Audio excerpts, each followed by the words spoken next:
Auzubillahiminash-shaytanir-rajeem. Bismillahir-rahmanir-rahim. Welcome dear students to online classes powered by Spirit Group of Colleges Mianwali. Well students, हमने इब्तदाई 7 questions discuss कर लिए थे question number 3 के, और क्वेश्चन नंबर 3 के अंदर हम प्रॉपर्टीज़ ऑफ डिटर्मिनेंट्स को इस्तेमाल करते हुए जो भी डिटर्मिनेंट्स हमें दिए गए हैं उनको हम सिंप्लीफाई कर रहे थे, और जो भी रिक्वायर्ड और डिज़ायर्ड आंसर्स हमारे हमसे वो डिमांड कर रहा था वो हम बना के दिखा रहे थे. मोरोवर ये बताता चलूँ कि क्वेश्चन नंबर 3 के अंदर आप एक्सपेंशन भी कर सकते हैं. जैसे कि क्वेश्चन नंबर 2 में आप एक्सपेंशन नहीं कर सकते थे, वहाँ पे उसने क्लियर कट बता दिया था कि without expansion show the following results, लेकिन यहाँ पर आप एक्सपेंशन भी कर सकते हैं. अब तक के जो सवालात आए थे इसमें एक्सपेंशन नहीं हुई थी, लेकिन हो सकता है कि आज के सवालात के अंदर एक्सपेंशन भी हो, लेकिन एक्सपेंशन भी हम थोड़ा प्रॉपर्टीज़ को इस्तेमाल करके आसान बना के फिर करेंगे, क्योंकि यकमुश्त और एकदम अगर आप लोगों ने यहाँ पर एक्सपेंशन कर दी तो वो भी जो डिज़ायर्ड रिज़ल्ट है राइट हैंड साइड का उसको अचीव आप उस तरह से नहीं कर सकेंगे. चलें जी, स्टार्ट करते हैं. क्वेश्चन नंबर 8 से स्टार्ट करते हैं. क्वेश्चन नंबर 8 में हमारे पास ये डिटर्मिनेंट है a plus T A B plus T B and C plus T, और इसको इस चीज़ की इक्वलेंट शो करना है, यानी कि a plus B plus C plus T into T square. सबसे पहले अगर आप रो वाइज देखो तो जनाबे वाला यहाँ पर a है, t है, b है और c है. दूसरी column wise, sorry not row wise, पहले कॉलम में अगर आप देखें पहली एंट्री है 1t, sorry a plus T, दूसरी एंट्री है b और तीसरी एंट्री है c, यानी कि a b c t. दूसरे कॉलम में आ जाओ a b c t, तीसरे कॉलम में आ जाओ a b c t. तो ये जो फैक्टर आपको चाहिए ना a plus B plus C plus T, ये आप इजीली अचीव कर सकते हैं. जस्ट आप रो 1 को रो 2 और रो 3 के साथ ऐड कर दें. तो कुछ यही मैंने किया है, मैंने रो 1 में रो 2 और रो 3 का मजमुआ ऐड कर दिया है, और मेरे पास पूरी की पूरी रो 1 जो है वो a plus B plus C plus T जो है तो बन गई है. आई होप सो कि आपको समझ आ रहा होगा. और ये मैंने इसलिए किया है ताकि ये फैक्टर मेरे पास कॉमन आ जाए. a plus B plus C plus T मुझे चूँकि राइट हैंड साइड पर चाहिए, लिहाजा मैंने इसे पहले ही अचीव कर लिया है, और ये जो है मेरे पास कॉमन आ चुका है. Now I am left with row 1 as 1 1 1. Row 1 मेरे पास 1 1 1 है. अब मैं अपनी एक्सपेंशन को आसान करना चाहता हूँ. यह एक्सपेंशन आसान करने से पहले ही अगर हो सकता है ट्रायंगुलर फॉर्म बन जाए, जो कि सबसे आसान फॉर्म होती है एक डिटर्मिनेंट को सॉल्व करने की, जैसा कि हमने पिछले क्वेश्चन में किया है, तो वो हो जाए तो क्या ही बात है. चलिए देखते हैं एक्सपेंशन आसान कैसे की जाती है. या तो ये इस तरह से कॉलम में 1 1 1 हो, या इस तरह से रो में जो है तो 1 1 1 हो, 1 1 1 हो, या यहाँ एटलीस्ट 1 हो. इसके ज़रिए नीचे वाली इंट्रीज़ को या सामने वाली इंट्रीज़ को 0 बनाया जा सकता है. तो अब मेरे पास करंट सिचुएशन में ये जो पहली रो है यहाँ पर 1 1 1 है, मतलब इसकी पहली एंट्री भी 1 है, दूसरी भी 1 है और तीसरी भी क्या है 1 है. बेसिकली मुझे रिक्वायर यहाँ पे 1 होना था, मतलब असल 1 ये वाला है, पहले वाला. अब चूंकि इसके सामने भी 1 है, ये भी 1 है, तो मैं इस रुख पे जाऊंगा, रो के रुख पे जाऊंगा, मतलब कॉलम के रुख पे, नॉट रो के, कॉलम के रुख पे जाऊंगा. तो मैं इजीली इन दो एंट्रीज़ को, यानी कि इस वाले 1 को और इस वाले 1 को 0 बना सकता हूँ, कुछ इस तरह से जैसा कि हमने नीचे किया है. मैंने इस 1 का इस्तेमाल किया, ये जो पहले कॉलम में पड़ा है, और इसके ज़रिए इस 1 को और इस 1 को 0 बनाया, और ऑपरेशन कौन सा लिखा, C2 माइनस C1, क्योंकि ये 1 C2 में पड़ा है और इसमें से ये माइनस करेंगे तो 0 होगा, और C3 वाले 1 में से ये C1 वाला 1 माइनस करेंगे तो ये भी 0 होगा. बाकी कॉरस्पॉन्डेंस के अंदर हमने ऑपरेशन चलाया. कॉरस्पॉन्डेंस का मतलब आपको पता है कि b प्लस टी में से b माइनस होगा और इस b में से b माइनस होगा. सिमिलरली c में से c माइनस होगा और c प्लस टी में से c माइनस होगा. बहरहाल ये सारा कर लेने के बाद हमारे पास जो रिज़ल्ट बना वो कुछ इस तरह से बना. अब ये ट्रायंगुलर फॉर्म बन गई है, क्योंकि ये मेन डायगोनल है 1 टी टी, और इसके ऊपर ये ट्रायंगल है, और ये ट्रायंगल किसका है, ज़ीरोस का है, तो गोया ये ट्रायंगुलर फॉर्म है। और आपको पता है प्रीवियस क्वेश्चन में भी हमने पढ़ा है कि जब भी एक डिटर्मिनेंट ट्रायंगुलर फॉर्म में कन्वर्ट हो जाता है, उसका रिजल्ट उसकी जो तमाम डायगोनल एंट्रीज़ हैं उनको मल्टीप्लाई करने से आता है। तो मेन डायगोनल की एंट्रीज़ कौन कौन सी हैं, 1 टी टी, उनको मल्टीप्लाई कर दिया तो रिज़ल्ट बन गया टी स्क्वायर। और यही डिस्क्राइब्ड रिज़ल्ट था, यही मतलब डिमांडेड रिज़ल्ट था कि इस डिटर्मिनेंट का रिज़ल्ट आना चाहिए था T square into A plus B plus C plus T. A plus B plus C plus T जो है ना, हमने पहले से ये फैक्टर निकाल लिया था और टी स्क्वायर यहाँ से आ गया। अल्लाह अल्लाह खैर सला। तो गोया ये भी ट्रायंगुलर प्रॉपर्टी से हल होने वाला क्वेश्चन था। आई होप सो कि आपको ये क्वेश्चन अच्छे से आ गया होगा। चलते हैं अपने नेक्स्ट क्वेश्चन के अंदर। अब ये वो सवाल है बच्चों जिसके अंदर हम एक्सपेंशन भी यूज़ करेंगे, so be prepared for it, and very important question, and मतलब इतना आसान भी नहीं है, इसको तसल्ली से आपने देखना है। ये हमारे पास एक डिटर्मिनेंट है और इस डिटर्मिनेंट को equal to A plus B plus C whole cube जो है तो हमने शो करना है। अच्छा, मुझे मकसद मेरा ये है किसी तरीके से ए प्लस बी प्लस सी जो है ना निकल आए कहीं ना कहीं से, मतलब उसका एक फैक्टर निकल आए या दो फैक्टर निकल आए, और बाद में मैं एक्सपैंड करके इसको आसान बना के एक और फैक्टर अचीव कर लूँ। तो ये क्वेश्चन बड़े इजीली इस टेक्निक से हो सकता है, बजाय इसके कि मैं इसकी डायरेक्ट एक्सपेंशन कर दूँ। डायरेक्ट एक्सपेंशन अगर आपने बच्चों कर दी, आप बहुत मुश्किल हो जाएगा कि आप ए प्लस बी प्लस सी जो है इसका होल क्यूब अचीव कर सकें।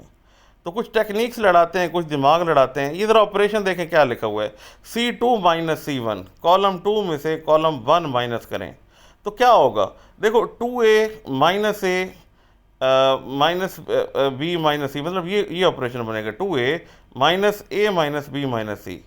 सिमिलरली b माइनस सी माइनस ए माइनस 2b, कॉलम 2 की एंट्रीज में से कॉलम 1 की एंट्रीज इस ऑपरेशन के तहत हम माइनस करते जाएंगे, और लास्ट में क्या है 2c minus 2c। Got it, ये रिजल्ट आया पड़ा है।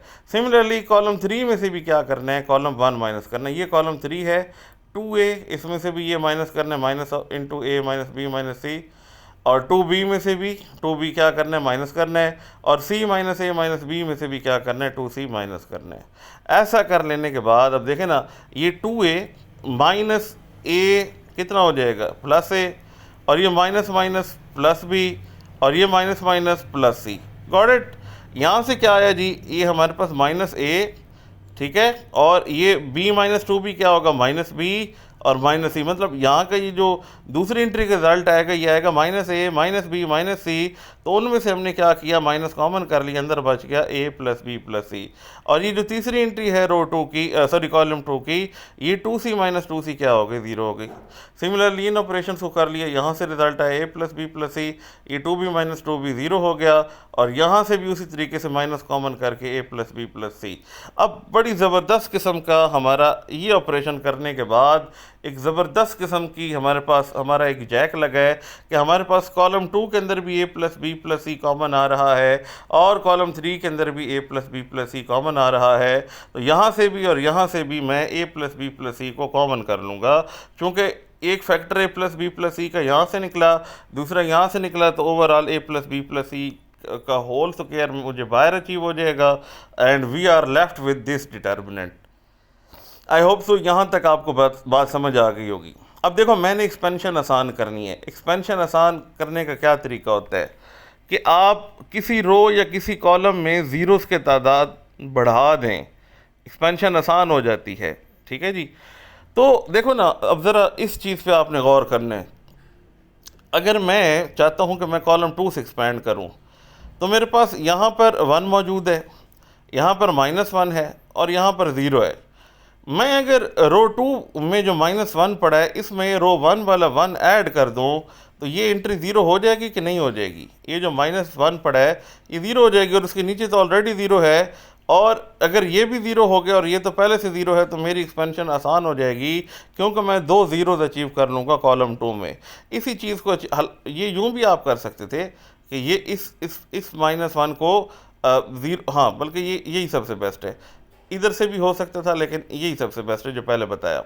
तो क्या करने जा रहे हैं जी, इस वन का इस्तेमाल करके ये जो कॉलम 2 में पड़ा हुआ है पहला वन, इसके ज़रिए कॉलम 2 का ये जो -1 इसको ज़ीरो करेंगे और ऑपरेशन क्या बनेगा, R2 + R1, क्योंकि ये रो 2 में पड़ा है और ये रो 1 में पड़ा है, तो R2 + R1 करेंगे।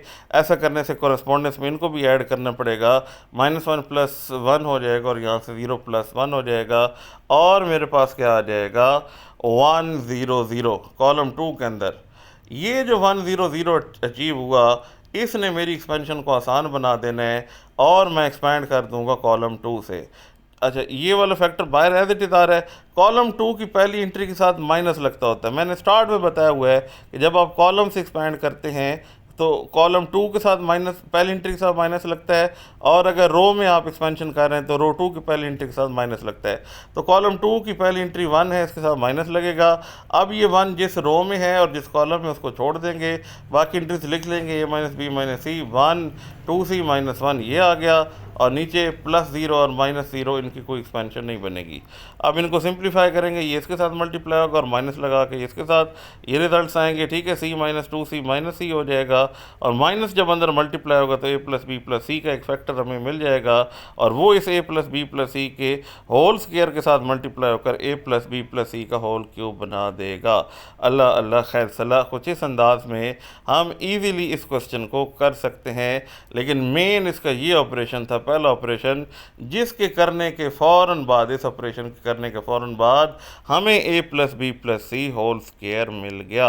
और फिर तो हमने बस इस वन को किसी तरीके से ज़ीरो बनाया, सिंपल ऑपरेशन किया और अपनी एक्सपेंशन को आसान किया, और एक्सपेंशन को आसान करने के बाद ईज़िली जो डिज़ायर्ड रिज़ल्ट है वो हमने फाइंड कर लिया। देखो बच्चों, अगर आप इस क्वेश्चन में डायरेक्ट एक्सपेंशन करते, ये क्वेश्चन कभी भी ना हो सकता, शायद हो जाता लेकिन इंतहाई मुश्किल स्टेप्स के साथ होता। नेक्स्ट क्वेश्चन है question number 10।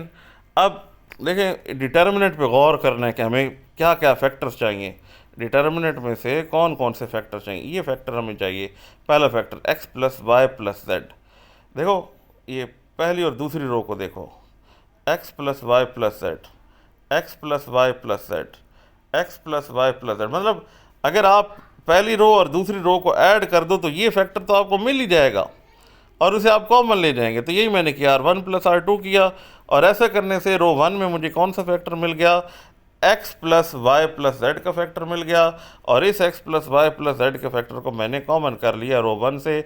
Now I am left with 1 1 1 x y z, x square y square and z square. अच्छा, अब मैंने क्या किया, वही टेक्निक, अपनी एक्सपेंशन को आसान करना है, इस वन को इस्तेमाल करके सामने वाले वंस को ज़ीरो करना है। ऑपरेशन क्या बनेगा, column 2 - column 1 and column 3 - column 1। I do believe कि अब तक आप इन चीज़ों से आशना हो चुके होंगे।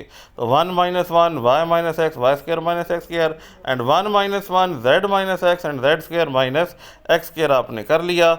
ये भी ज़ीरो हो गया, ये भी ज़ीरो हो गया, यहाँ से y - x और ये y + x into y - x फार्मूले के तहत बन जाएगा। इस तरीके से ये भी ज़ीरो और ये z - x और नीचे z + x into z - x बन जाएगा। अब अगर आप गौर फरमाएं तो ये जो कॉलम 2 है, इस कॉलम 2 में से y - x कॉमन आ रहा है और कॉलम 3 में से z - x कॉमन आ रहा है, तो इन दोनों को हमने कॉमन ले लेना है। Now we are left with another simplified form of determinant. तो अब आप क्या करेंगे, रो 1 से इस डिटर्मिनेंट को एक्सपेंड करेंगे, और ये फैक्टर्स ऑलरेडी आपने कॉमन ले लिए हैं जो कि आपको चाहिए थे। और रो 1 से एक्सपेंड करने का आपको फ़ायदा क्या होगा कि दो ज़ीरोज़ हैं तो आपकी एक्सपेंशन आसान हो जाएगी। 1 का माइनर डिटर्मिनेंट बनेगा, ये रो जाएगी, ये 1 जाएगा, ये लिखेंगे, बाकी -0 + 0। अब ये 1 z + x के साथ मल्टीप्लाई होगा और माइनस लगा के ये इसके साथ मल्टीप्लाई होगा, और ये कुछ इस तरह से हमारे पास सिचुएशन बन जाएगी। और जब ये सिचुएशन हमारे पास बनेगी, यहाँ से x और -x कैंसिल। अब ये बड़ी इंपॉर्टेंट बात है कि ये वाला फैक्टर आपको नहीं चाहिए, जो आप राइट हैंड साइड है ना, वहाँ पर आपको x - y चाहिए और यहाँ पर आपको y - z चाहिए।